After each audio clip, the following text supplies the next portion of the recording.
প্ৰথম north east little masters trophy 2025 উত্তৰ পূবৰ 8খন ৰাজ্যৰ অংশগ্ৰহণ 91 ইয়াৰ্ছ ক্লাবৰ প্ৰেক্ষাগৃহত ট্ৰফি উন্মোচনী অনুষ্ঠান উত্তৰ পূৰ্বাঞ্চলৰ 14 অনুৰ্ধ ক্ৰিকেটাৰসকলক এখন মঞ্চ প্ৰদান কৰিবৰ বাবে শনিবাৰৰ পৰা আৰম্ভ হ'ব প্ৰথম north east little masters trophy 2025 Assam cricket সন্থাৰ তত্বাৱধানত অনুষ্ঠিত হ'ব লগা 40 অভাৰৰ ফৰ্মেটৰ এই টুৰ্ণামেণ্টত অংশগ্ৰহণ কৰিব অসমকে ধৰি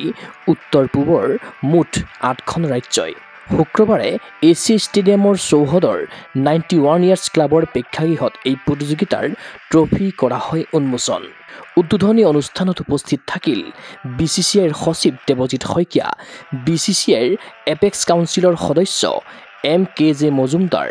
এছিয়াৰ উপসভাপতি ৰাজদীপ ওজা সম্পাদক ত্ৰিদীপ কোঁৱৰ কোষাধ্যক্ষ চিৰঞ্জিত লাংথাচা প্ৰথম north east little masters trophy প্ৰতিযোগিতাৰ সঞ্চালক ৰমেন দত্ত উত্তৰ পূবৰ ৰাজ্যিক ক্ৰিকেট সন্থাসমূহৰ প্ৰতিনিধি জিলা ক্ৰীড়া সন্থা আৰু অন্যান্য বিশিষ্ট ব্যক্তিসকল আগন্তুক সময়ত বিচিচিআইৰ 16 অনুৰ্ধ বিজয় মাৰ্চেণ্ট ট্ৰফিৰ দৰে গুৰুত্বপূৰ্ণ টুৰ্ণামেণ্টৰ প্ৰস্তুতি মেচ হিচাপে ল'ব পাৰিব 14 অনুৰ্ধ north east little masters trophy মুকলি অনুষ্ঠানত এই কথা উল্লেখ কৰিলে বিচিচিআইৰ সচিব দেৱজিৎ শইকীয়াই নৰ্থ ইষ্টাৰ্ণ ষ্টেটছৰ অফিচ বিয়াৰসকলে IPLৰ অপেনিঙৰ সময়ত লগ হৈছিলে আৰু তেওঁলোকে এই গোটেই এৰিয়াটোৰ আমাৰ য়াং জেনেৰেশ্যন ক্ৰিকেটাৰ্ছখিনিক প্ৰপাৰ কম্পিটিশ্যন দিবৰ কাৰণে এই টুৰ্ণামেণ্টৰ কথা ভাবিছিলে আৰু আজি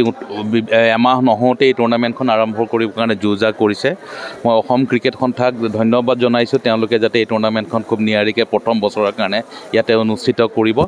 এই টুৰ্ণামেণ্টখনত 8টা দলে পাৰ্টিচিপেট কৰিব 8টা দলৰ 2টা গ্ৰুপ কৰা হৈছে আৰু 2টা গ্ৰুপত লীগ বেচিছত হ'ব আৰু ফাইনেল হৈ পেলাই 30 তাৰিখৰ ভিতৰত ফাইনেলখন অনুষ্ঠিত হ'ব ইয়াতে যিখিনি আণ্ডাৰ 14ৰ খেলুৱৈয়ে পাৰ্টিচিপেট কৰিব তেওঁলোকে এই টুৰ্ণামেণ্টখনৰ দ্বাৰা তেওঁলোকে এটা ভাল পৰিৱেশ পাব যিটোৰ ফলত তেওঁলোকে আণ্ডাৰ 16 যিটো BCCI বিজয় মাৰ্চেণ্ট ট্ৰফি হয় সেই ট্ৰফিৰ কাৰণে প্ৰিপেৰেশ্যনৰ কাৰণে এই টুৰ্ণামেণ্টটোক ল'ব পাৰিব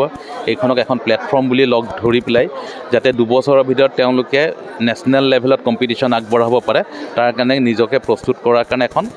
উপযুক্ত প্লেটফৰ্ম পাইছে আৰু এই টুৰ্ণামেণ্টখন মই ভাবোঁ যে নৰ্থ ইষ্টত থকা 6খন ষ্টেট তাৰ লগতে ত্ৰিপুৰা আৰু অসম যিটো BCCI ষ্ট্ৰাকচাৰত ইষ্ট জোনত পৰে এই 8খন ষ্টেটৰ খেলুৱৈসকলে এই টুৰ্ণামেণ্টখনক সদব্যৱহাৰ কৰি আগন্তুক দিনত তেওঁলোকৰ ক্ৰিকেটৰ কেৰিয়াৰখিনি ওপৰলৈ লৈ যোৱাৰ কাৰণে সুবিধা পাব এই টুৰ্ণামেণ্টখন 40 অভাৰ্ছৰ কাৰণে কৰা হৈছে 40 অভাৰ ইচ আৰু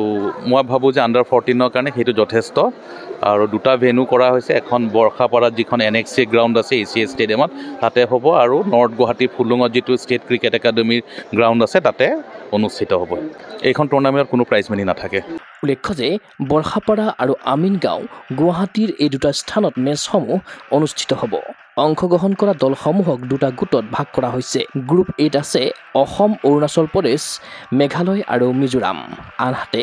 গ্ৰুপ বিত আছে ত্ৰিপুৰা ছিকিম মণিপুৰ আৰু নাগালেণ্ড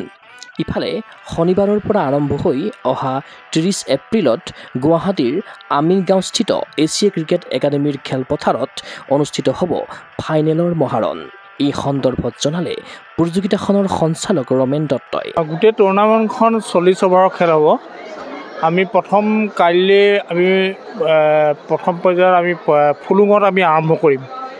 আৰু 8খন ষ্টেটৰ মাজত আমাৰ A আৰু B 2টা গ্ৰুপ আমি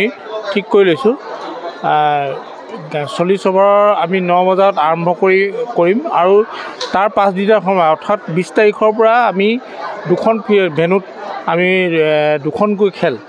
আমি অনুষ্ঠিত কৰাৰ সিদ্ধান্ত গ্ৰহণ কৰা হৈছে লীগ মেচ হ'ব আৰু আমি ইতিমধ্যে আমাৰ ফিক্সাৰ হৈছে ফিক্সাৰখনত আমাৰ 28 তাৰিখে আমি ছেমিফাইনেল অনুষ্ঠিত কৰিম আৰু 30 তাৰিখে আমি ফাইনেল অনুষ্ঠিত কৰিম 8টা দলে অংশগ্ৰহণ কৰিছে আটাইখন আমাৰ নৰ্থ ইষ্টৰ ষ্টেট আমাৰ ছিকিম মণিপুৰ ত্ৰিপুৰা মেঘালয় নাগালেণ্ড